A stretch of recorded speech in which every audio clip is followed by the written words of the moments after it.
It's a real pleasure for me as a longtime fan to be sitting here with Aaron Gray. Here with Larry Hama. We're talking with Kevin J. Anderson, best-selling author. Mr. Neil Adams. I am here with David Fritz. Axel Alonso, editor. Shadow Stevens. And Devil's Comic-Con with John Delancey. With Tom King. Kevin Conroy. Free comic book day. Denise Crosby. PopCon Pop Expo. Here on location at Star Wars Celebration. Sci-Fi Expo, talking for our second time with Gil Gerard. Wichita, Kansas at Time Eddie. Producer David Gerald. I've got Eric Flint. Are here at Smallville Comic Con. Wizard World St. Louis. VillageCon in Bentonville, Arkansas. Michael Lombardi. We were talking with Alan Dean. Quincy Allen. Suzanne Lambden. Founder of Starlog Magazine, Mr. Kerry Oakwith. Chris Sami. Len Weed. Dave Schwartz. Mano Intirami. Jason Aaron.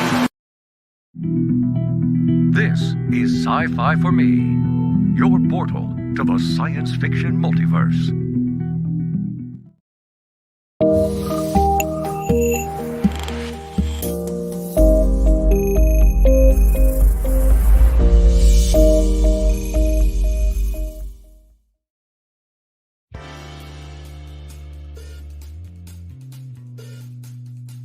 The Immortal Mask, a 1970s superhero crime noir adventure, follows a retired soldier turned reporter who is given a coveted interview with a death row inmate. What he learns thrusts him into Atlanta's shadowy underworld. He'll have to use his military training to survive being hunted for possessing the information that could topple the city's most powerful ruling class. This is not a pre-order or a crowdfunding campaign. Get your books now at denali's.com.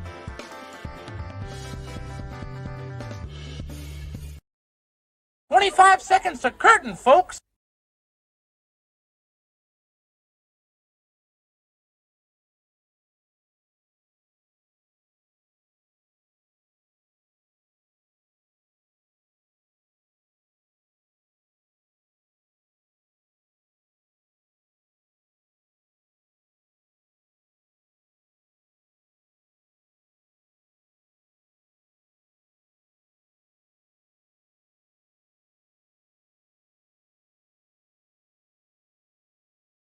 LCS Guys shows. It's been a while since we've had Mike and Dave together here, so good to see you guys again.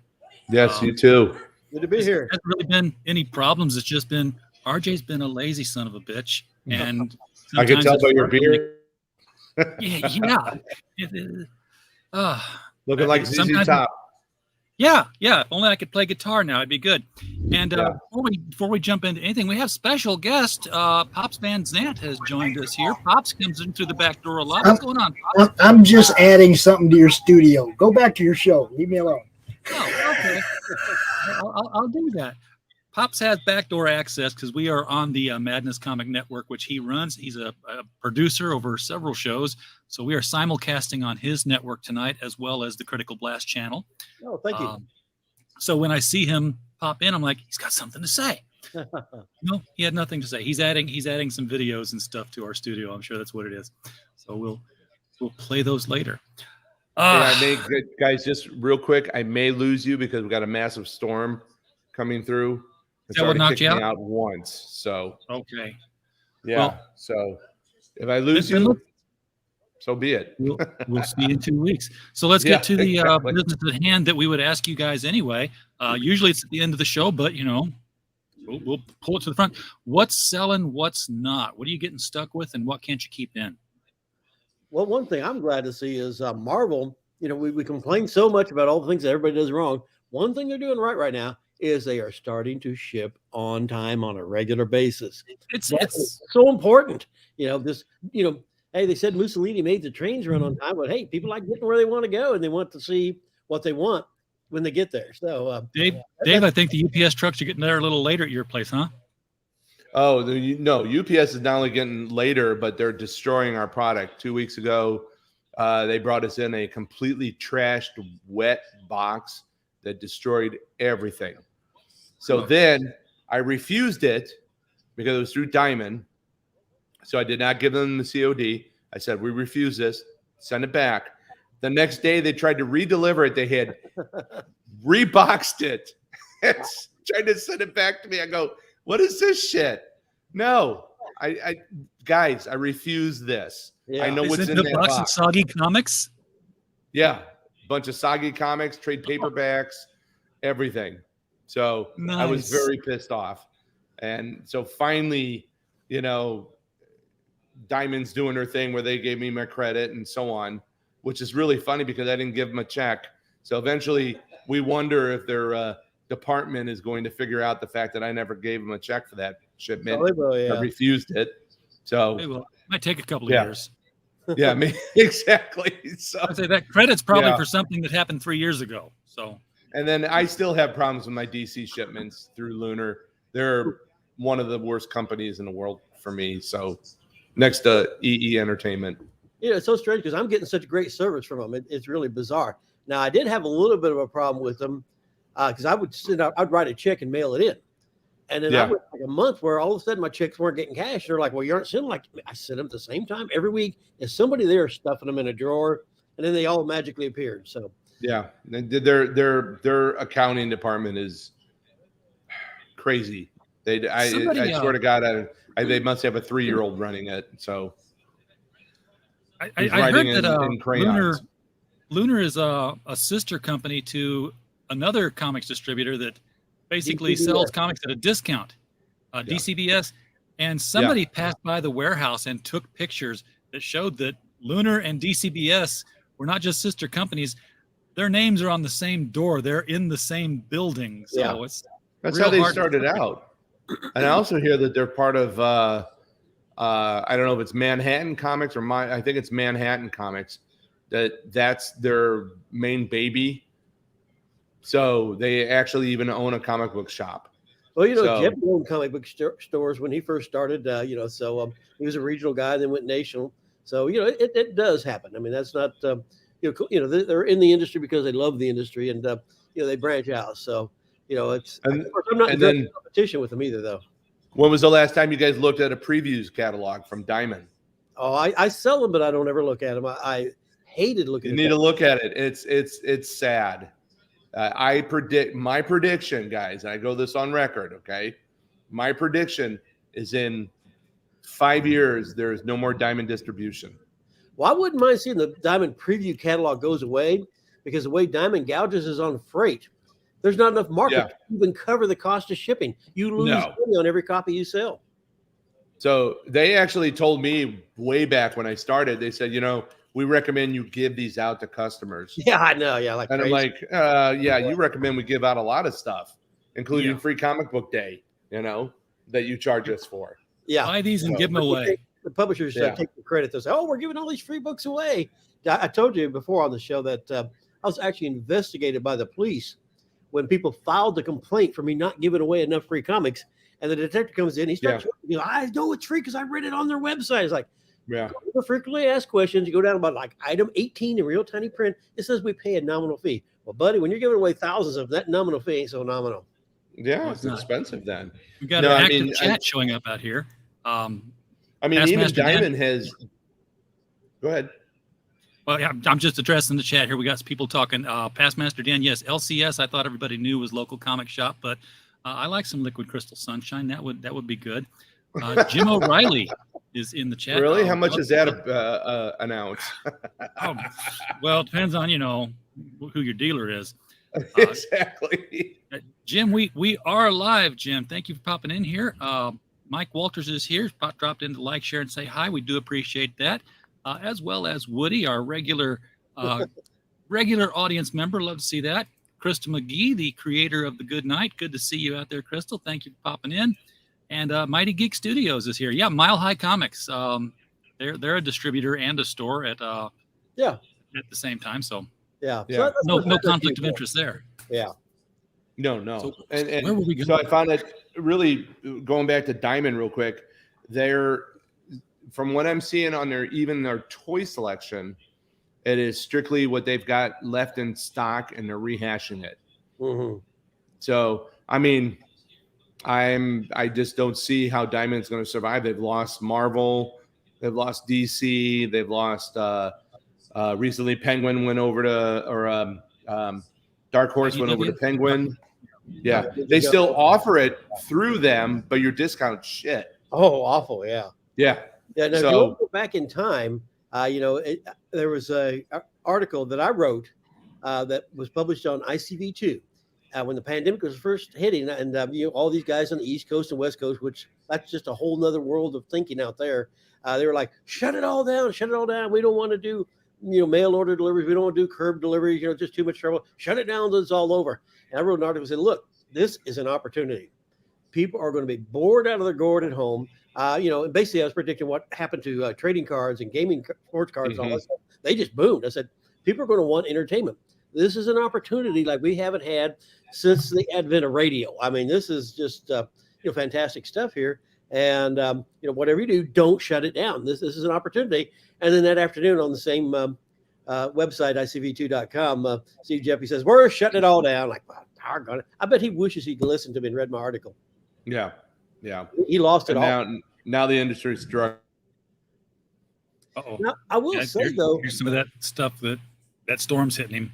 That it's going to knock him off.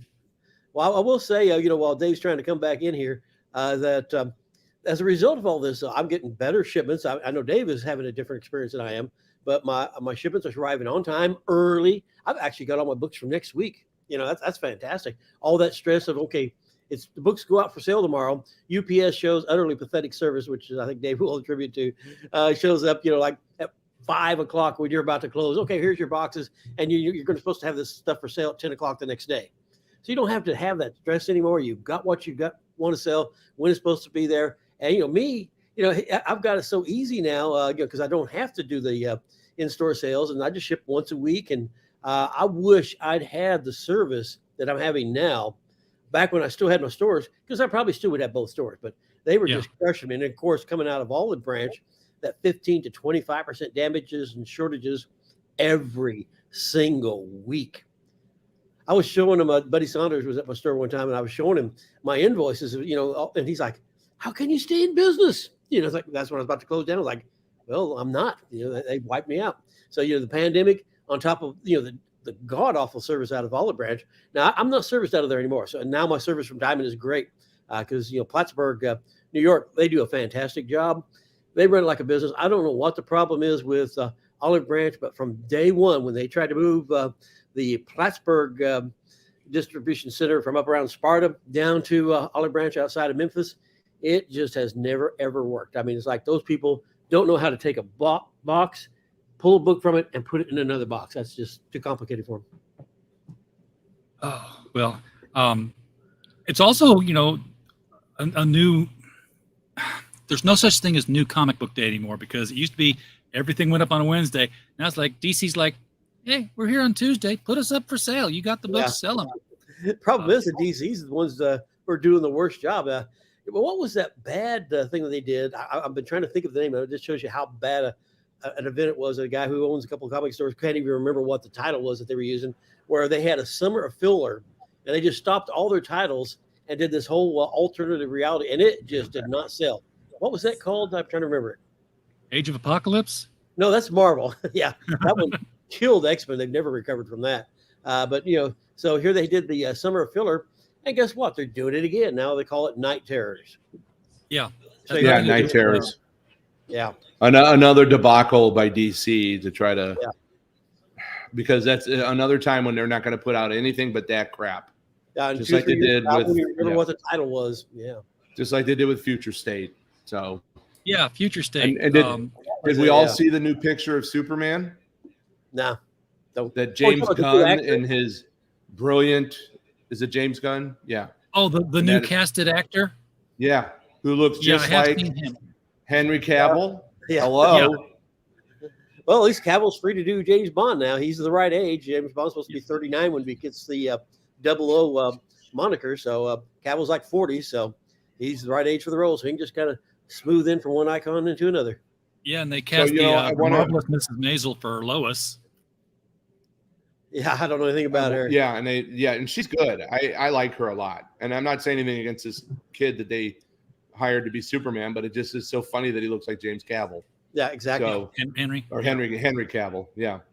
So I want to get a T-shirt printed up, and on the front of the shirt it says "F U Engelberg Humperdinck," and on the back it says also you, Lester Holt, and James Gunn. So you got a list. I have a list of the 3 people in the world right now that I am not a fan of, but Engelbert Humperdinck is number 1. He deserves probably just most the of name. Yeah, exactly. So we've had some projects come to fruition for all of us lately, and I'm going to show this one off. This is the Brothers Grimm, our latest publication, and it is a brick of a book. It's home. Yeah. It's, how much will that set us back? $60. Oh, that's not bad. But it's fully illustrated all throughout. I'm trying to show. I bookmarked some of the illustrations, but some of them spread across pages, and I was really proud of the way we got that to work. Who's that distributed through? Critical Blast Publishing, and you can get it at Barnes & Noble. You can get it at Books A Million. You can get it in Amazon if you go to Amazon Japan. Amazon.com hasn't got it listed yet, and every time I call them up, Amazon's customer service says, "Oh, well, yeah, here's our Kindle department." I'm like, "I'm not published through Kindle." "Well, you have to take that to Amazon sellers." "I'm not a seller. It's in the Ingram catalog. Why don't you have it up?" So, fighting that battle. But, yeah, this is... So can I get it through you, though? You can get it through me. I will be glad to send it directly to you from the printer. That's a nice we'll thing talk. to do that. That'll be great. Yeah, I like what Ginge Gingerton said. I love Cavill as an actor and a guy, and sure, he's a handsome sumbitch, but he doesn't exactly come across as a Bond to me. Really? Have you seen him play Sherlock Holmes? Yeah. Yeah, Bond. Yeah. Or have you seen him in not Mission Impossible, but no, he's a Mission Impossible. He's a bad guy. No, but he was also in what was the other Man from U.N.C.L.E. Thank you, Michael. Thank you. Oh, yeah, he was great in that. Yeah, I did like that one. Ian Fleming didn't like Sean Connery as Bond, because he said he was just too rough and tumble. That that Bond was supposed to be more of a classy, slick-looking guy, which is exactly why people say they don't like Cavill. So because he fits the mold that Fleming himself said that's what Bond should be like. Of course, he came around. Sean Connery did a great job. Yeah. Plus, Cavill is one of us. He's a comics and gaming geek. He puts his own computers together, and he knows the lore of the characters he plays. So he's like a good guy. Yeah. Somebody I'd love to have on the show, Henry. If you're watching, reach out to us. Yeah, no, as a guest. I can always dress up like Henry and come on the show. That would work. That would work. So yeah, it'll be the Homer Simpson version, but yeah. Ever do a Netflix deal to do adaptations of my Wild Stars? There's a good role for him in there. There you go. I know which character he plays, the main one. Well, RJ, congratulations on that book. That looks amazing. Thank you. Only some of my favorite tales in the world are Grimm fairy tales. Well, today is the last day of our reading period for The Monsters Next Door, our next anthology. So starting tomorrow, we've got the cutoff, and then Damascus and I are going to go through all the stuff that's already made it through the second read, and we got to start killing the children because we're only going to print 20 stories, and they've got to be the best of the best. We've got 44 stories so far that have made it past the "wow, you really suck" or the "wow, you didn't even understand what the theme was, but you wrote okay." Right. And Michael, congratulations on the big, ginormous $350 tome that is the Conan Omnibus Beyond Hell. Congratulations. It'll be this one. Thank you. I appreciate that. Yeah. Jesus. This is day one, right? Yeah, that's the one. The leather-bound sets are already sold out.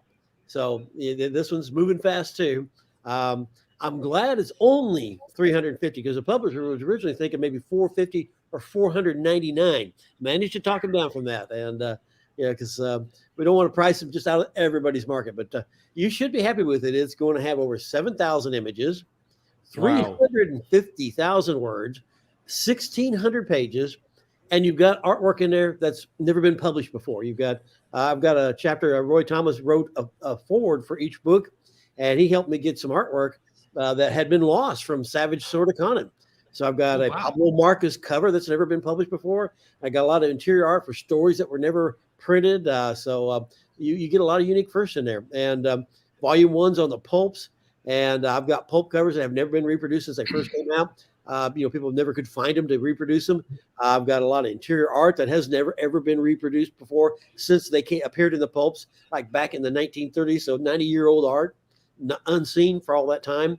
And then book volume 2 has all the books. And man, I tell you what, Robert E. Howard, his stuff is everywhere. I had no idea what a rabbit hole I was going down on that one. Atlas is like, oh, you're it's all your problem. And I tracked him down though, and so if you ever wanted to say, hey, I am going to get a complete Robert E. Howard collection, well, one, first go see your psychiatrist, and then 2, get this, because this will show you what all the books are that you're looking for. I've got every biggest checklist in the world. Everything. Yeah, I've got it all. I mean, the name of the publisher. And of course, one of the focus is on the artist. And, so I give you a lot of biographies of the artists. Now, the biographies of the artists, especially the comics, which is volume 3 and volume 4. Volume 3 is all just the Conan comics. Volume 4 is all the other Robert E. Howard comics and all the magazines and the British stuff too. He has a fair amount of stuff in Britain. So I give you it all. And, it's just, it's everywhere. I mean, I just can't impress on you just how much stuff is in this thing. Well, between this and your Edgar Rice Burroughs chronology, you could prop up a car and take the tires off. I so want that Edgar Rice Burroughs one. I mean, that's right now my dream to have for my 60th birthday coming up in February would be that. Don't wait too long. Edgar Rice. They're on. I know. And with this coming out, that's starting to move pretty brisk as well. And of course the leather bound on those has been gone for a long time too.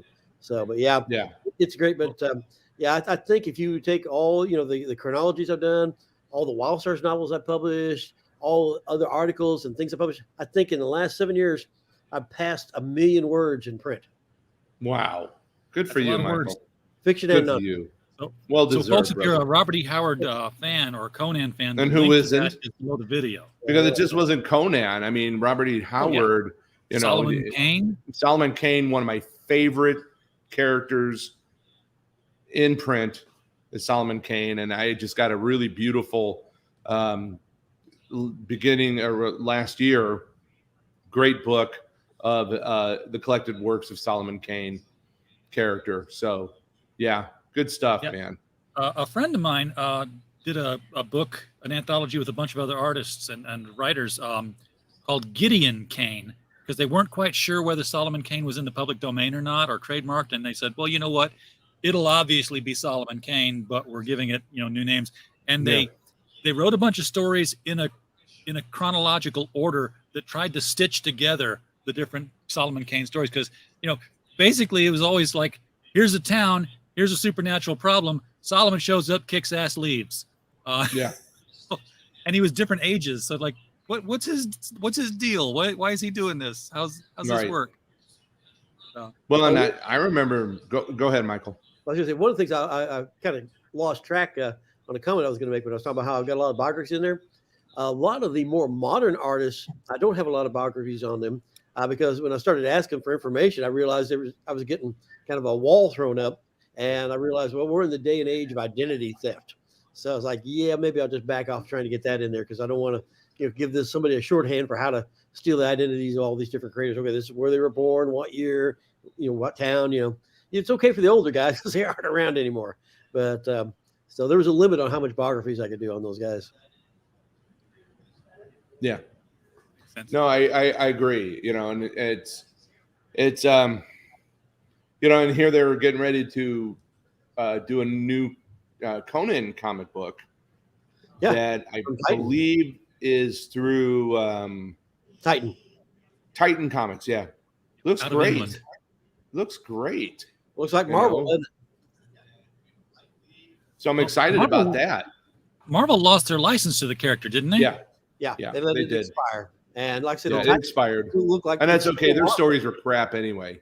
Yeah. I didn't think but they're did they get a chance to write him out of Avengers? Savage Avengers. Actually, I think that is finally over with. Yeah. Okay. They killed Conan in the middle of the second series, but then of course they brought him back so he could leave. So he was only in the first half of the second volume of that. So, and then of course, when's an Ator, the Fighting Eagle comic, going to come out? I guess I'm going to have to write that one. Yeah. Along with Michael here. and RJ. Well, we're going to create Ator the Fighting Eagle comic. Let's do it. Stories. Let's make it happen. I agree. So, and of course, I Red had come Sonja up with Dynamite. Well, I remember we had Miles O'Keefe at one of our shows back in the day at Contamination, and I had talked to him about a script I was working on, which was a continuation of Ator, and it would have been Ator is now retired, working the field, married, he's got a son, and the princess of the kingdom gets kidnapped, and they send their army out to get her from the tyrant who's kidnapped her, and he has an evil witch who's his right hand, whatever, typical medieval stuff. And the witch destroys the king's army. So they're like, we have no recourse. What are we going to do? And then some old wizard guy goes, there's only one guy who can do this, and that would be Ator, the Fighting Eagle. So they track him down. He goes, and they're like, this is your duty for your king and country and to your queen. He goes, I don't have a queen. I just want to be left alone. So he denies the whole, he says, no, I'm not going to do it. Well, the son's overhearing this. And so the son takes it upon himself to go try to save the queen, or the princess who was kidnapped. And make a long story short, of course, he gets kidnapped because he doesn't know the ways yet. And Ator has to come out of retirement and save his son. But at the end, Ator dies and passes on the sword or the torch to his son. So, and of course, they save the day. So Miles loved it. You dropped the name Miles O'Keefe. Of course, that's the actor who played Ator in the film. Yes, and played Tarzan in the Bo Derek Tarzan film. Yeah. Yes, exactly. You've had a lot of people drop in your store and do guest appearances there.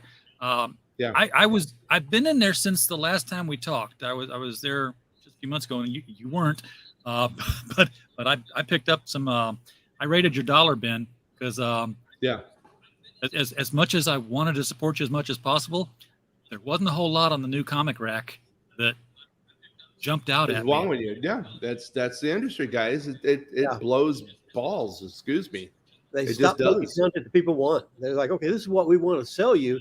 No, it doesn't work that well. You make the books that the people want to buy. DC is dying. Marvel's still holding on by a thread. But I mean, look at the Flash movie. It died on impact. Oh, that was a disaster. And we knew that was going to happen, didn't we? All know that was. I haven't even seen it yet, and I will go see it because I do like that character of the Flash. But I knew. I even said this on to customers. It's like the moment Ezra went cray, it killed the movie on even before it was ever put out. And here's the thing: they're doing with they're doing with the Flash what they've done with Batman, what they've done with Superman, what they've done with Spider-Man, and that is they only know one story. Yeah, they know the one iconic story, and when you get a new writer on there, they're like, oh yeah, I know the Flash. He's the guy who changed the timeline because he had to go back in time and save his mother and screwed things up. Right, and that's the only story they tell anymore. I know, and that was already done on the TV show. So why are we revisiting this crap? And that's the core of the problem with comics is that they're trying to get all this new talent, and all they're doing is giving you derivative content of stuff we've all read before. And experienced readers like us, we look at this page one. I know everything is going to happen, and we're out. We're not going to spend the money again to read the same thing. Now we'll say the art is as good as it has ever been. Visually, comics have never been better. Content-wise, they've never been more lacking. Michael, I'm going to have to disagree with you on that. Okay, visually, I think the artists today are total crap. I think it's line drawing. There's no depth. There's no Jack Kirby's out there. There's no Sal and John Buscema's out there. There's no Ditko's out there anymore. The style today is loose. I don't like that style. It's anime. It's pushed almost to an anime kind of look. I don't like that either. It's almost a watercolory kind of look on some of these characters. There's no depth in it. Michael's only getting the stuff that customers are buying. He doesn't cover everything else. Yeah, I don't have the junk. And I'm ordering that crap that curated. It makes me cringe when I look at it. That's why I say I'm glad I don't have to read the previews catalog anymore. Oh. I used to, what is this Drek I've got to choose from what I want to put on the shelf? Yeah. It was awful. And I won't Tim Drake Robbins series. I mean, you were just talking about Conan, Michael, and some of the greatest artists ever worked on the Conan issues. I mean, come on. They were amazing artists. I still am blown. In fact, I just got a collection in, and unfortunately, one of them was a Conan, the Conan magazine, the Conan the Barbarian magazine from the 70s. And the cover was ripped off, which totally bummed me out. I used to love those painted covers. Yeah. But then just looking at the black and white line drawing, I'm like, oh my God, this is art, compared to today. Now I do have some controversy in my comics books there, because I talk about the remember the Neil Adams Great 37? Yeah. Did you notice what Neil did with the artwork of the Slug Monster? Yeah. Best-selling comic of all time for quite some of the greatest stuff ever. But it was part of a female anatomy. Yeah. And, if you knew it, you knew it. If you didn't, it just went over your head. And even what Frazetta did when he did the book covers to the Conan series. Artwork there. Just a beautiful, outstanding study of the human anatomy. RJ was talking about your dollar bins. I hope you don't have any of the Dark Horse Conan Songs of the Dead. Great artwork by Timothy Truman. I love his artwork. Written by Joe Lansdale. I mean, he's a well-known artist. The one thing we know is that Conan you can still get pretty much top dollar out of, unless it looks like toilet paper. That Song of the Dead, though, I mean, it's pornographic. I mean, it's one of the things that you cannot show is an erect penis, turgid. And so the opening scene of the book, it's on a statue. They break it off, and then Conan wears it around his neck. Nah. Series. And then it's the key to a door where the keyhole is shaped thusly. Exactly. The vagina. Yeah. Again, so that's how he unlocks it. Then later, Michael likes to say that word. So well, that's what they are. Then later there's a lock that's in the shape of a human skull. That, of course, he inserts the key into the mouth. I mean, that thing's going to get somebody in trouble. So I'm trying to, I didn't realize. I mean, I sold it on my shelves, but because Dark Horse won't give us any kind of content guidelines, I treated them all as mature and dodged a bullet there. That could have shut me down and put me in jail. Cost me my reputation. I never would have had a political career. And I would have gotten elected to public office a couple of times. So, hey, I'll vote for you. Yeah. Well, thank you. And it's one of those things that's it's out there on shelves. People don't know what it is. I didn't know what it was. So I get ready to write this chronology, but I'm going, what the? I was like, you got to be kidding me. Right. Absolutely. I mean, a lot of the best artists right now are working in the indie scene. And that's why I went off camera to try to grab some of the stuff I'm shipping now, but I couldn't get to it easily. If you look up the Barton brothers, Corey and Clayton Barton out of Australia, the stuff they're doing with Kozor and their new books. That stuff that's like Barry Windsor Smith and George Perez had a love child. Yeah. That's a high compliment. Yeah. Yeah, it's good stuff. Good stuff. A lot of line work going into that. So, you just got to find them. And as retailers, you'll likely have an easier job with that because there is a new thing that people are putting together now called Iron Age Distribution, LLC. I've heard of that. Okay, so it's coming together, and it's going to be like a diamond catalog, but it's going to be the indie guys. Good. I don't think they're getting a good enough support from Diamond. So, find a different source and let's go. So, because I honestly think a Diamond's done. At least they look like they want to be done. Yeah, that's just it. I think they want to be done. It was amazing back when you had like several distributors. Diamond was head and shoulders better than all of them. Yeah. And Steve retires. This one guy just runs his company in the ground. Finally, Steve has to come back out of retirement to try to save it after they stopped distribution for the pandemic. Worst business decision ever. And, he's been trying to recover ever since. And, it's a shame. I mean, he was but they just stopped trying once they got the monopoly. And, now, that they have competition, they are so far behind the rest of the pack. I mean, they're not even in shouting distance. It's really a shame to see them fall like that. JR, the pool is bigger than you would think it is. I mean, there's only so many in the mainstream because there's only so many titles, obviously. But if you start getting out into the indie scene and the people who are doing self-publishing, there are people out there who blow the mainstream people away. No, there are, but the thing I'm seeing too, if I just be honest for a moment, and look, here's what I'm noticing. West Coast, East Coast is different from the Midwest, like where I'm stuck at. Sure. I remember a time when it never was like that. It was all encompassing. Everybody was buying. I don't know what has happened trend wise, but unfortunately, the independents are just dead in the water out here. Nobody wants them. Nobody asks for them. You know, I got my good friend Jim Owsley, who's over in St. Louis, and he did oh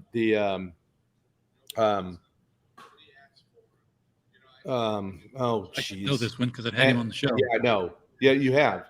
It starts with an A. Not absolution, but oh crap, brain fart on that one. Huh? No. So I'm gonna Google it real quick. But I'm trying the same thing. Yeah, I know. Isn't that terrible? Sorry, Jim. If you're watching this, don't be hating. I've got why did Jim Owsley change his name and it's coming up with Christopher Priest. Not the same guy. Well, don't you hate Google search now? I mean, like you type in eBay, it's like the 10th listing. You're gonna let's go to Amazon, all these other people who pay us money first. You know, the search engines are terrible. I don't know to find anything else. Anyway, the Atonement Bell. Bell. Yeah. And it's a great book, but nobody is buying it in our neck of the woods. And I hate that. I hope he's doing better over in St. Louis, and I haven't talked to him in a while, and it's great artwork. It's great story.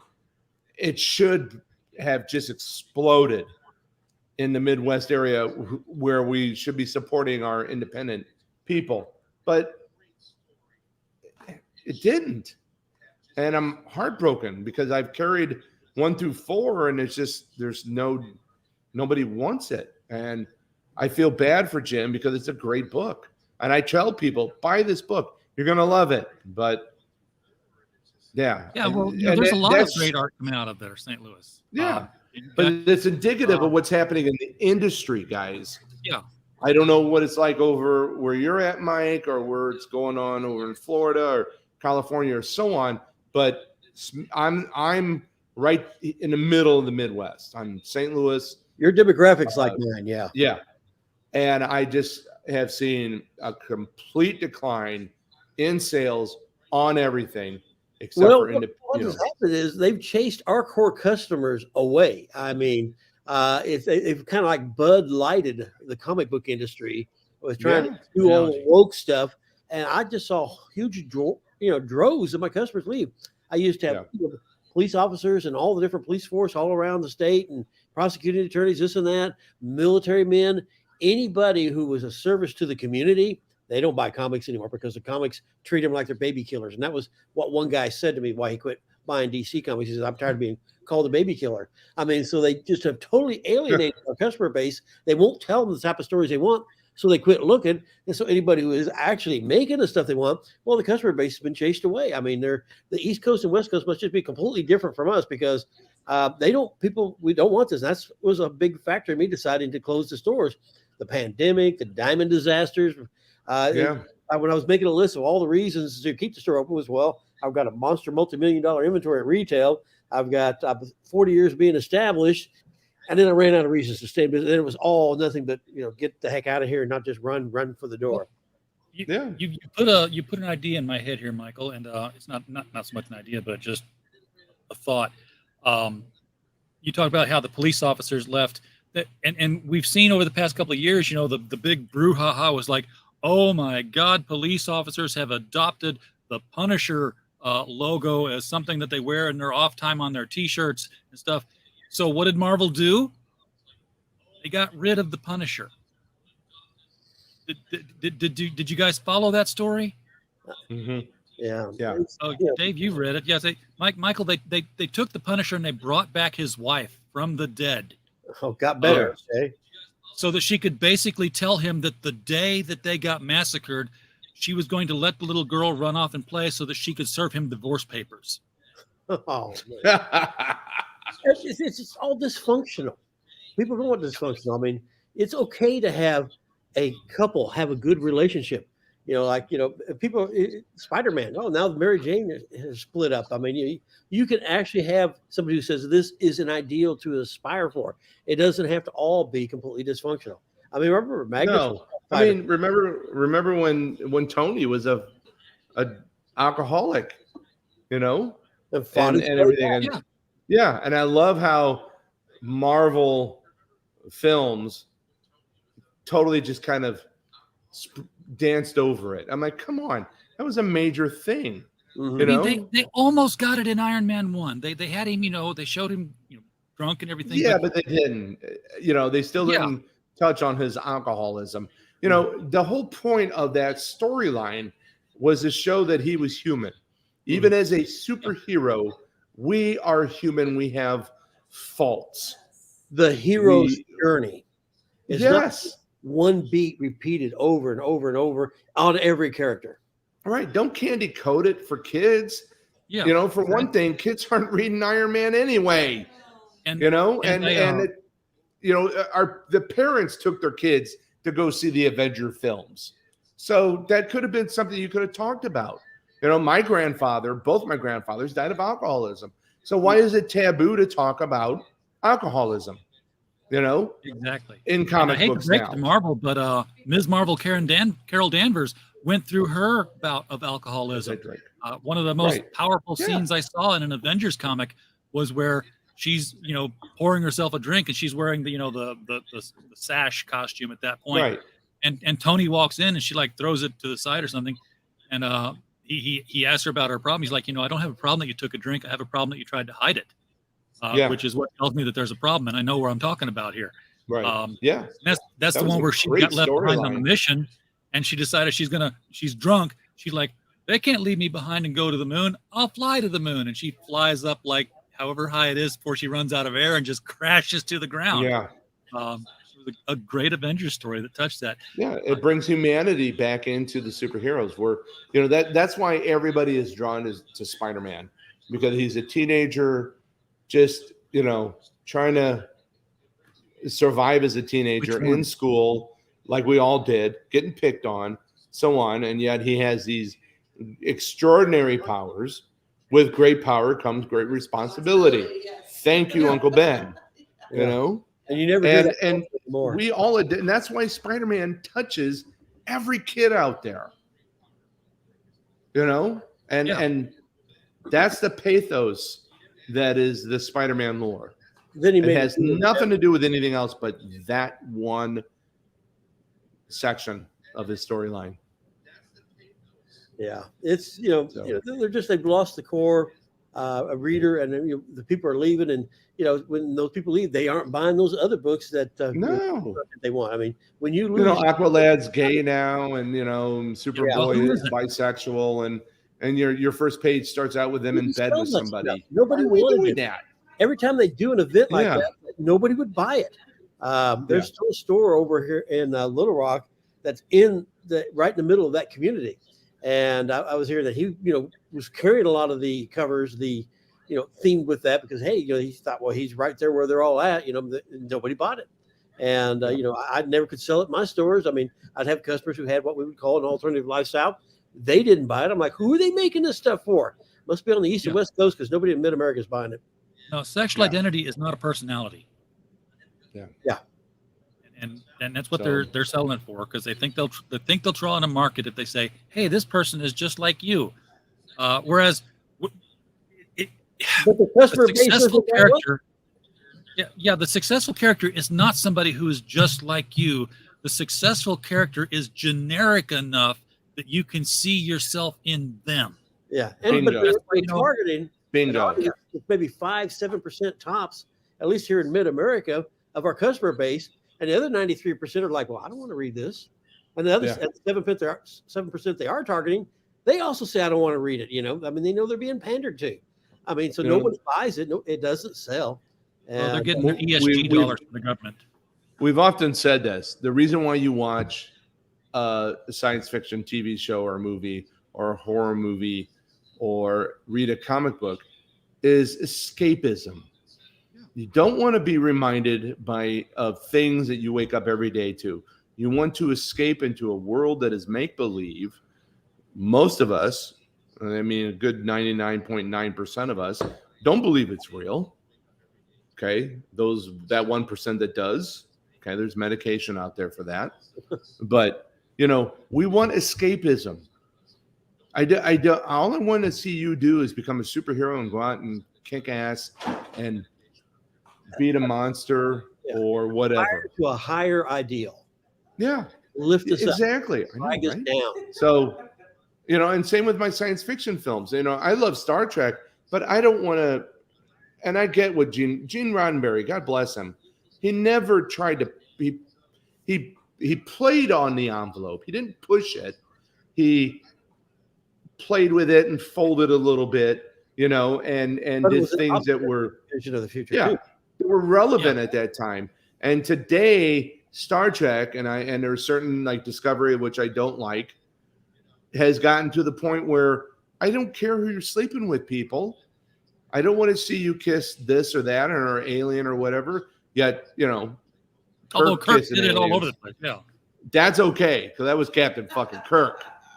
Every show back then. Me, I'm straight. It was the show. I'm a womanizer. That was part of his character. Yeah, but we've gotten to the point where I even think that even Gene Roddenberry goes, okay, we gotta reel this back, and that's why I like Strange New Worlds, Star Trek wise, because they've gotten back into telling stories. That's what Star Trek is about. Telling stories. It could still be relevant, but it's about telling the story. And you get the point of the story. Ensign, you don't have to write it out for everybody. Yeah, they got a good actor in that role. So yeah. Oh God, Anson Mount as Captain Pike. Yeah, is perfect. Amazing. Actor. Yeah, a perfect actor. I mean, I love Kirk. I love Captain Archer, played by Bakula. Yeah, Scott Bakula, and I love Anson Mount. They get it. They get how to tell a story through acting and push it forward, and they do just that. Yeah, and if you get a point out of it, then you got it from the story. You didn't have somebody stand up and deliver a soliloquy. Yes, about what another person shoving it into your face like a pie. Because Star Trek, the original series, never shoved it in your face. It was told through good storytelling. If you get the point through good storytelling, they've done their job. You don't have to be so blatant about it, which Discovery was. There was this guy roughly 20 years ago that, went around the countryside and he didn't tell people, this is what you got to do. Don't do that. He told stories that, he's like, hey, it's kind of like this guy has a field and this other guy's got a rocky plain. And then people are like, oh, I get it. You're telling us to take care of each other and stuff like, yeah, but I'm not just coming out and saying, hey, do this and don't do that. Of course, they finally nailed him to a tree for being too loud about it, but stuff happened. And that's usually how it lynch mob. So, well, look, guys, I want to, if I could, and I'll let you and Michael talk because I do have to go, and I went way over what I thought I could do here tonight because the storm's over, and I have to rescue a dog. So I just said, go rescue a dog. Yeah. Got to get Buddy Love. So Michael, my new boxer, his name is Buddy Love. Okay. You remember what movie that came from? No, I'm drawing blank. No, Nutty Professor with Jerry Nutty Lewis. Professor. Yeah. I never saw it. You never saw the Nutty Professor with Jerry Lewis? No. Okay, Michael, that's your assignment this weekend. It's Dr. Jekyll and Mr. Hyde, but a comedy. Yeah, that's right. The first time I ever saw Jerry Lewis look cool. It's comedic, Dr. Hyde. Hey, lady guy. So that's from that same time period of where Ian Fleming's other movie franchise didn't take off so well. Chitty Chitty Bang Bang. Yeah, That was a Ian Fleming story too. But yeah, 60s were great for that stuff. So anyway, is that the dog that's in the store already? Because I tried to approach him. Yeah. He's like, and he's very skittish. Yeah. Oh. Yeah, he's very skittish. He's unfortunately abused by the previous owners. So we've taken him in. Right. But yeah. We'll go rescue him. So anyway, here's Air. I want to do this. This is a first. You get the exclusive, RJ. All right, take notes, people. Yeah. So October 14th in Belleville, Illinois, we will be having the first annual Dracula Fest. And Dracula Fest. So it's celebrating all things Dracula. Special appearance by Dacre Stoker, who's the great grandnephew of Bram Stoker, the writer of Dracula. Yeah. He will be here. Yeah. Great person. It's an all-day festival, all in Belleville. We're getting ready to announce it on our Cosmic Comics Belleville Facebook page and Instagram and Twitter. But I wanted to announce it here that we're going to be doing that October 14th, 2023. It's going to be a blast. Everybody's going to be wanting to be involved in it. Ticket information is coming. VIP information is coming. But it's going to be chock full of really cool stuff. So fantastic. Excellent. So Glad to hear that. RJ, I expect to see you down here. Michael, hitch a ride with RJ. Come on down. So October 14th. Done. October, yeah, that'll be September or October 14th. That'll be on a Saturday. So, yep, we're excited about it. It's going to be huge. So, good stuff. We will be more there. Information to come. I'll post a link to you, RJ, and you guys put it out there. So yeah, and look for Cosmic Comics Belleville on Facebook, folks, and go out there and make that part of your regular reading material. Yep, and Instagram and Twitter. So yes, awesome, guys. Hey, Dave. Much Thank love, you. Michael. Keep it up, bro. Thank you. Appreciate you. See you in 2 and 2. Yes, we will. Bye, guys. That we got excitement from J.R. Exner. Dracula, yes, okay, be there, and it's a real Stoker. Yes, you are correct. Well, speaking of things that are going to be huge, yeah, that's where I was going. Yeah, appreciate that. Yeah, that's just went live today, just hours ago. Also linked below, folks. It's already a quarter of the way to the goal, and so it's only a few hours old. But remember on Saturday matinees, they'd always have the Sons of Hercules, and where they take all these movies from all around the world, redub them into all Sons of Hercules, and this is where Kursova Publisher has done a collection of stories by the guys who write a lot of stories in Kursova magazine, myself included, where we go back and we give you a story in that same kind of vein. How we were talking earlier in the show about how people don't want all this woke stuff. Well, this isn't going to be woke stuff. This is your old-fashioned macho type of stuff. I'm sure they'd probably call it testosterone poisoning, but these are mighty heroes. Bigger, larger than life, fighting. Everything from sorcery, demons, monsters, and all this type of things that just a mortal man couldn't handle on his own. And just good fun. And so I was appreciated being invited to write a story for it. And I also did a alternate cover for it too. That right there is the artwork for the main cover, which will be on the paperback cover and is on the front of it. And there is the cover. They'll be on the flip back cover. I mean, if you don't, want to have that on the back, you can always just flip the wrapper around. The text will be upside down on the spine, but you can put that on the front if you want to. And so that's my cover. And it's like the story on the inside. That's a macho guy who, hey, you're surrounded by deadly enemies. Grab your short sword. I don't need the big one for you. I'll take care of you with my little knife. Yeah, I watched you develop this piece over time. It was interesting to watch it evolve. Yeah, because I thought you were doing a Conan piece at first. Well, originally it was going to be Conan, and I was kind of pitching it for maybe one of the covers for the set of bonus books that were made for the Robert E. Howard chronology, but they had another artist they wanted to use for that. So I ended up saying, well, hey, since you got the Sons of Hercules, I didn't make him completely look like Conan. As you can tell, it's not exactly Conan hair. And said, hey, could you use that? And I'm like, yeah, sure, yeah, we can use that. That'll fit well.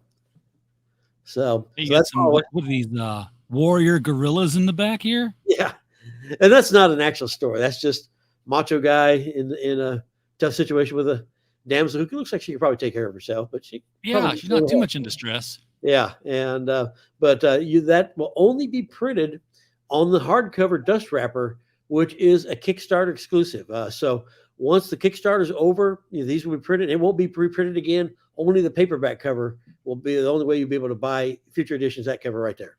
So, so you got to get the $40 hardcover, folks. Right. To get that's a photo of the prototype, and which actually I have here. I'll show you here in a minute when you're ready. Now, is it actually a flip book? Right. Yes. Yeah. Well, no, the book inside is not a flip, just the dust wrapper. Oh, you can so you can turn the dust cover around either way you want. Whatever one you want to be the front can be the front. Yeah, except you're going to have the spine text be upside down with mine if you want to put mine on the front. Yeah, that'd be the only difference. But that's just launched today, and it's doing real well. If it doesn't make its goal, it'll never be made. So I threw the link out into the chat, so folks, hit that one up. And it's you can get ebook, paperback, signed paperback, hardcover, signed hardcover. Now wait a second, what am I looking at here? Because this is ad plus ebook. Oh, this is patron tiers. Okay, so I was like, why did it say 30 up here? Now it's 130. This is advertising that you get in the Kursova magazine plus a book. Yeah, I think you even got a tier where you'd add a story to it if you wanted to. Oh. I had one available, I might, but so Alex has got a lot of tiers on here. Yeah, you can place a full page advertisement in the Mighty Sons of Hercules. Oh, so this is going to be this isn't trade paperback. This is Kursova magazine size. No, it's actual hardcover size. This is not magazine size. This will be hardcover. I've got a copy right here of the prototype. Well, let me put you on the big screen. Okay. Yeah, and you can see what it looks like that way. And it's just your regular, standard linen bound hardcover. But it would have ads in it. Yeah, I guess so. Yeah, my prototype doesn't, but it's just got the stories. But yeah, so you can have extra content in there. Okay. Do check that out, folks. That's Mike's got two things you can buy. You can if you don't want to get the mighty Sons of Hercules, well, go out there and get the mightiest of them all, which is of course. Let me figure out how do I StreamYard again? I forgot how to click all the buttons. Go out there and get that Robert E. Howard art chronology also up on the link. And just in case, people aren't seeing it below, I'll do like I did with the Mighty Sons of Hercules Kickstarter and drop it in the chat. It's a lengthy link, but so be thankful. All you got to do is click on it. Now, just to show you the difference in size, here is Hercules with the latest feature Kursova that just shipped this month, and it's doing really well. As you can tell, it's got a beautiful cover on there, and it's got part 2 of my latest Wild Stars novel, Wild Stars 7, the Gold Exigency, and I've already turned in Wild Stars 8, but now there's a story to this. This is on the hardcover and the trade paperback. This is the art. Artist was a little bit late turning in the color, so they thought he wasn't going to get it there in time, and so there was only 4 covers made in hardcover of the sketch. Only 4 of these exist prototypes, and 1 paperback version. And so, so Alex put the paperback on auction. I won it and said, "Hey, it's 1 of 1. I got it." And I just happened to order 3 copies of that, and so he auctioned the other hardcover, and I think it went for like $50 or something like that. And so there's I've got 75% of the market cornered on that sketch cover. Yeah, well, sketch covers are a thing. People sell comics of those all the time. Yeah, but this was not original. But yeah. Well, yeah, but same. Somebody could remark it. It's a new term I've learned. Remark. Yeah. Where you take a comic to somebody and then they draw on it. Yeah. That's what those blank covers are good for. And I used to sell real well with those for people buying them to take to conventions to get artists to draw on them. And then Marvel just quit doing them. It's just like they forgot about it. Ron, I wish you'd have been here just 15 minutes sooner. We'd have introduced you to Dave Dyer, who has the largest Godzilla collection in retail anywhere in the United States. Ron is doing Sector 7, which is a a kaiju comic, 4 issues long. First issue is currently on fundmycomic.com, which, you know, Michael, I'll introduce you to that sometime because you know, there's Kickstarter and Indiegogo, and both of them take 6% fee, but Fund My Comic only takes 3%. Oh, that's nice. Yeah, so, you know, keep a little bit more of your money, and also Luke Stone, who runs it, he's got an approach to it where it's like, if he answers the phone and they're saying, "You have that book on your site from Michael Tierney?" Well, yeah. Well, did you know that he said this and this at some meeting and he's voted this way? And he's like, did he do anything illegal? Well, no, but shut up, and hangs up on him. I know I had people call me up wanting me to stop carrying Marvel comics because Donald Trump was friends with the guy who used to be running Marvel. Yeah, no, it's not going to happen. No. Oh, Lord. One guy doesn't like a guy that Trump knows, so quit buying those Marvel comics at your store. Not going to happen, dude. That's the cancel mentality that so many people have, though. That's the world we're living in. Yeah. And that's one thing I don't miss in retail. I mean, I miss 90% of my customers. We're really great people, but oh boy, those single digit ones who are the problems. They stood out in the crowd, and I always had the attitude was like, hey, just take your business somewhere else. I don't need it. And people were just like, what? You're supposed to just do whatever, jump when I say how, I want you to jump, and they're like, no, I'm not going to do it. And customer's always right. Well, there's such a thing as addition through subtraction. Because your good customers don't want to see these people getting away with this kind of behavior. Nobody wants to see that kind of nonsense happening. And so I just wouldn't tolerate it. It's like, yeah, well, I'll never shop here again. Good. Thank you. Here, let me open the door for you and let you out. And, I have news. Since we started the show, Amazon.com has listed. Oh, good for you. The Brothers Grimm, the complete illustrated fairy tales. I am pasting the link in the chat. That is the Critical Blast link. Check that out. This is the one I talked about. So it's $59.95. It is 540 pages, over 340 illustrations inside. This thing is it's real nice hardcover volume of these iconic fairy tales. So I wish it would have been live when Dave was here. I'll have to tell him it's there now. So that's something to be proud of. You know what? I'm proud of all the books we put out, and more proud of the ones I didn't write, which I haven't published any of the books that I wrote. So I'm kind of divorced from that. I'm gonna probably change that a little bit soon. But so far, all the things that I've written have been published by other publishers, and then I saw what they were doing. I'm like, I can do that. I can do that. Yeah.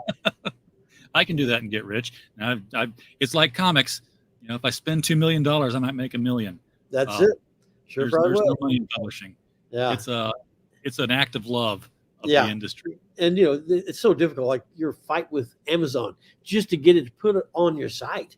I mean, there's so much nonsense you have to wade through. And we were talking about Indiegogo and Kickstarter. The great thing about that is you're not lost in the middle of all that god awful stuff in previews of just all the dreck. And people pay a lot of money to be listed in there, and you got to wade through it. I mean, I absolutely hated looking at previews when I had to read it every month. And what I did is I got to where I wouldn't look at it until it was actually time to fill out the order. And so then I'm going through, oh, hey, that looks pretty good. Now, what? Not one customer said they wanted that. Yeah, it must not be that good. Go on by. That way I don't make mistakes. And just because it's what the customers want is what it's all about. And you can't just have a $1,000 ad in a page in previews and expect to be a hit. You got to do something else. And, that's the great thing about Kickstarter and Indiegogo. You've got a web page, you're promoting your stuff, you're getting it out in front of a lot of people, and you're not just dependent on the people who buy the previews magazine.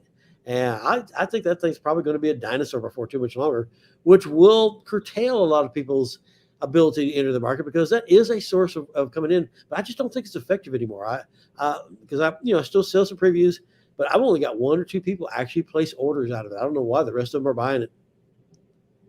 It's, I used to look at it, and I would get the free ones, not the big book.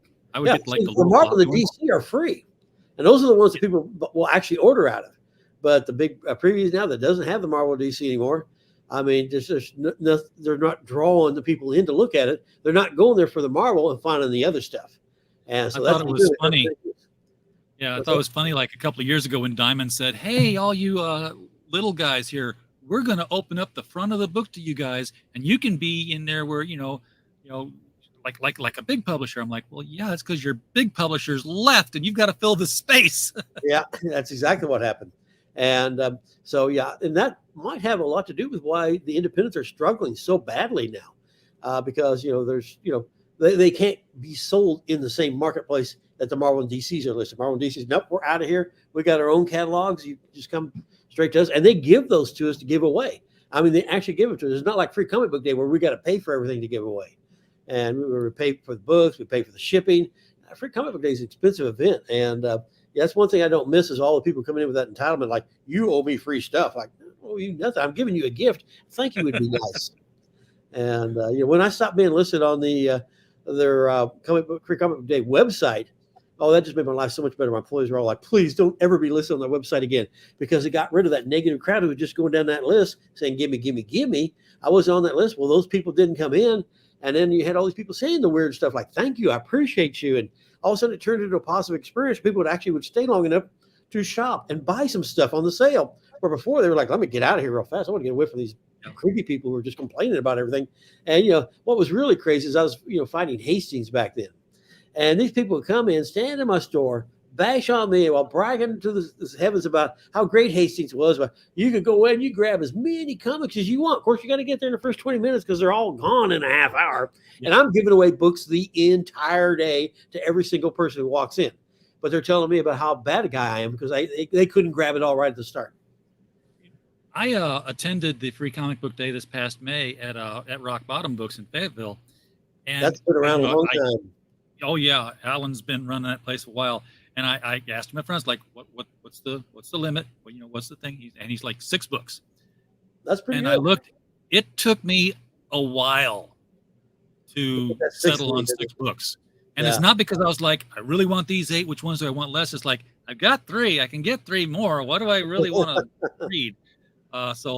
Yeah. Well, what really messed up Free Comic Book Day for me, in addition to the terrible advertising, making it sound like, a dump truck just backed up in front of a store, dropped all these free comics for me to distribute. That's what the cop said. And that's what he was thinking. And, but what happened is then they started having adults only comics on the gold sponsors. And that's why I've originally said, I'm not going to be on there anymore. I'm not going to pay money to buy these comics. I've got to throw away because it's illegal for me to even have them on the premises where I'm zoned. I was too close to schools and churches. I couldn't have adults comics even in my premises. And but they're, you got to buy them to be on their website. I'm like, I'm not spending the money. That's why I skipped the first time. And then after that, I was like, yeah, I'll never be on that website again. And it's a good event. It has a lot of potential, but it just lost its direction. And it just never, ever gave retailers proper credit for what we put into it. Plus, the big guys started doing reprint stuff. Hey, we'll just give you here's the first half of a first issue of something we're printing in full, either last month or next month. Yeah, just a teaser. Yeah, nothing really collectible. Like the DC sampler. Yeah, it wasn't collectible at all. I think the last time I saw one that was collectible was when DC did Blackest Night 0. That was a Free Comic Book Day book, and that was the only chapter of that book. I mean, it didn't come out the next week or the next month as a standalone. It was, you didn't get the Free Comic Book Day one? Well, that too bad for you. Get the trade paperback, yeah. Yeah, exactly. Michael, we are over our hour, so appreciate you taking time out to. Are you breathing easier now that you're not Robert E. Howarding it every night? You would not believe how bad I was working. I mean, it was just one of those things. Everyone's like, "Oh, you're semi-retired." Like, I'm working harder and more hours than I ever have before. And because when I did that, I signed a contract on the 4th of July to do the Robert E. Howard chronology. Now here, exactly 3 years later, it's being delivered to people now. So that is a huge relief. And I told them at the time, I said, this is probably going to take me 2 years to research, compile, and write it. It took me another 6 months to build the pages because I laid out and designed every page. And then another 6 months to get it manufactured and in the mail to you guys. So you had a lot of art cleanup to do. I mean, you were restoring all those images. 7,000 of them and 350,000 words. I mean, it was a major undertaking. I didn't realize it was going to be as major as it ended up being. I was actually shooting. It's like, okay, well, I said 2 years, but I'm going to try to do it in one. It's a good thing I tried to do it in one because I never would have made 2 years if I hadn't just push 7 days a week. I mean, I'd get up. That's all I do. And I wasn't even sleeping in bed. I'm still not back to sleeping in my bed because I got so used to working till I couldn't go anymore.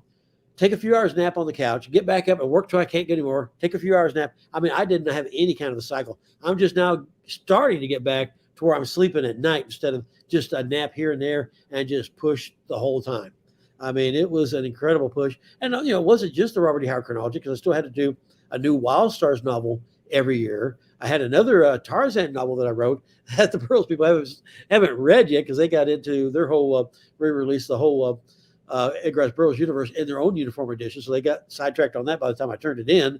And then all the other works I've done, I did a whole bunch of things called the Krasova Classics, where we restored a whole bunch of lost stories, that had been forgotten and never were reprinted since they first appeared in 1914 magazines. The start of science fiction, and people just didn't know about it. Everybody's heard of Nathaniel Hawthorne, but people haven't heard about his son Julian Hawthorne, who did some of the earliest science fiction ever done. And it was not bad stuff. So we brought those back, and I was restoring those, doing a lot of scanning, and so there's so many other projects I've been doing. That on top of that, so so I've been juggling and a lot of multitasking. But you're right. I'm so relieved to be at the point now to where my next deadline isn't due until August of next year. There you go. Are you looking at another chronology of anybody?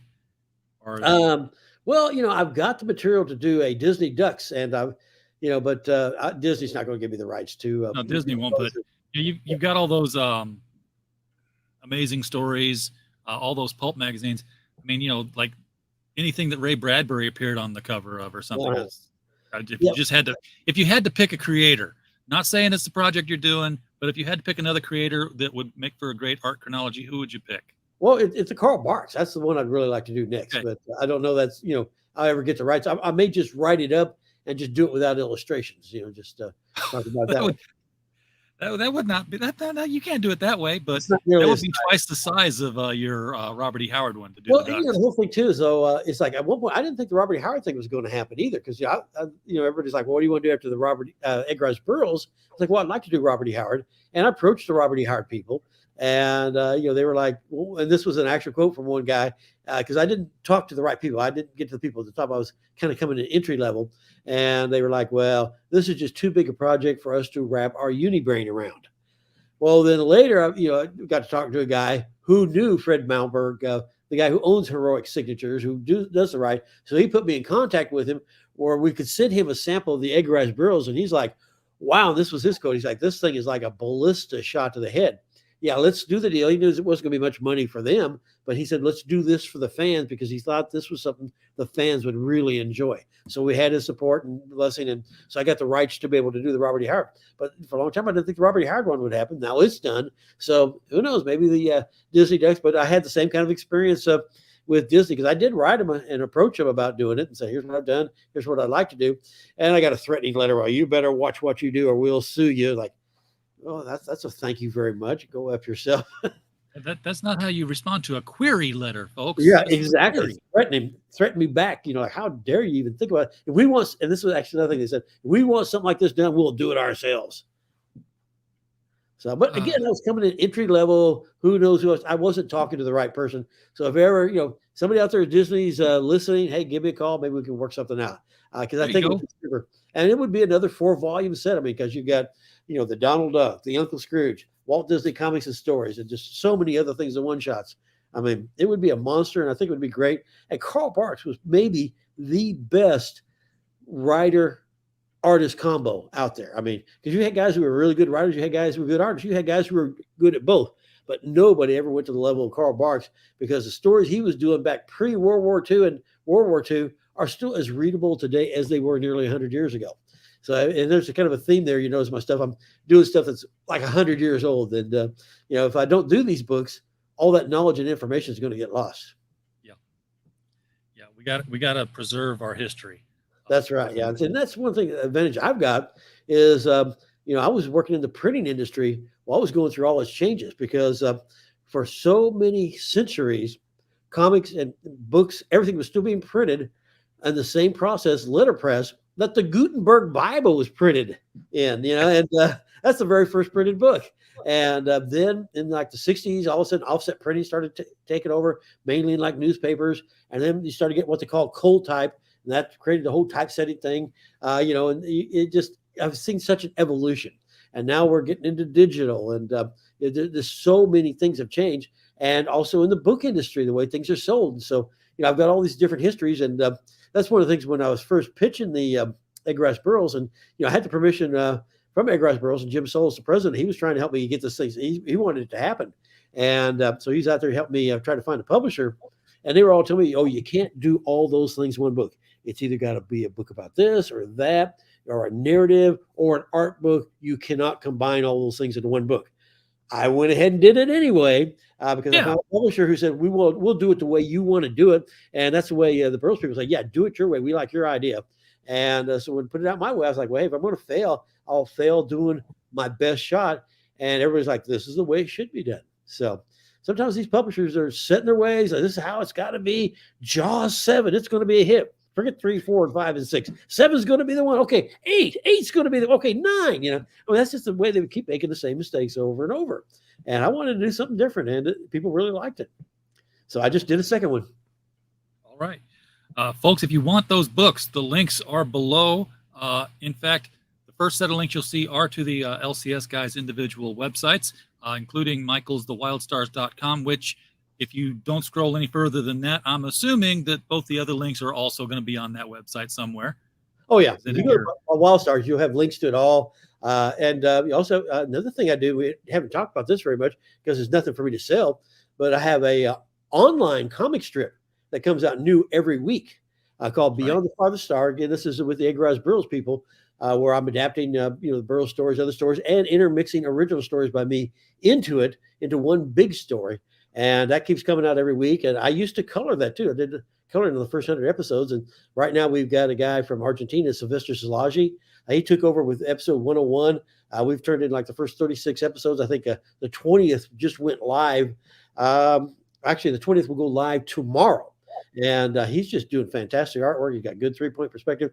This guy is a very talented, very experienced artist. And when he took over the coloring too. And, I just love what he's doing on the work. I mean, he is telling my story the way I wanted to see it done. So couldn't ask for a better job. I see you posting on Facebook now and then, and it's some beautiful stuff. So yeah, he does great work. Edgar Rice Burroughs, science fiction storytelling in comic strip structure. So it's. Yeah. And, when you click on one of my links, it takes you over to the Burroughs website.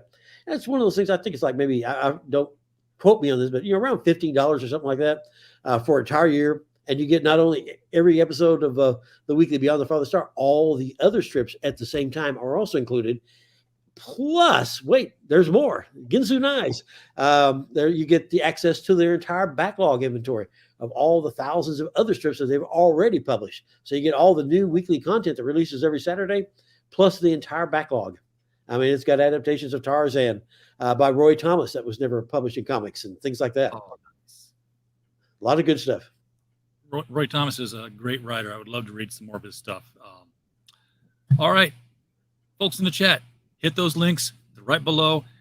Get out there and buy books. My link's not there. I'm going to have to fix that next time around. Yes. Hit the Kickstarter. You've got.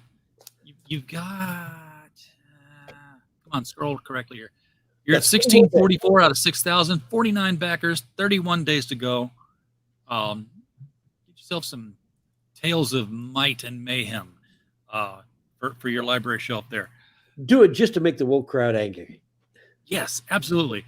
All right, Michael, thank you again for coming on. We always love talking with you. Everybody in the chat, thank you for being here. We don't have a show without you. So, we're glad you show up. And while you were here, we just hope that while you were with us, you just had a blast. Good night, everybody.